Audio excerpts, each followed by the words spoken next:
नमस्कार मित्रांनो, विविध माहिती संग्रह चॅनलमध्ये आपले स्वागत आहे.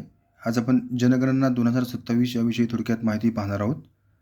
देशातल्या बहुप्रतीक्षित जनगणना 2027च्या पहिल्या टप्प्याची घोषणा झाली आहे. जनगणनेच्या पहिल्या टप्प्याला 1 एप्रिलपासून सुरुवात होणार आहे. पहिल्या टप्प्यात घरांची यादी आणि गृहगणना केली जाणार असून यासाठी सरकारने 33 प्रश्नांची अधिसूचना जारी केली आहे.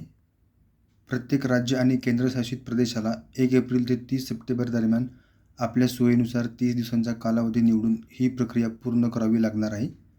या मोहिमेअंतर्गत नियुक्त केलेले प्रगणक घराघरात जाऊन घराची मालकी, वापर, घराच्या बांधकामासाठी वापरलेले साहित्य, कुटुंबातील सदस्यांची संख्या आणि कुटुंब प्रमुखांचं नाव अशी सविस्तर माहिती संकलित करणार आहेत. सुविचार: कर्म करत राहा, परिणामांची चिंता न करता, कारण खरे सुख प्रयत्न करण्यात आहे, फळात नाही. जेव्हा मन शांत असते तेव्हाच ईश्वराचा साक्षात्कार शक्य आहे. धन्यवाद मित्रांनो, संपूर्ण व्हिडिओ पाहिला त्याबद्दल. व्हिडिओ आवडला असेल तर लाईक, शेअर आणि सबस्क्राईब करा.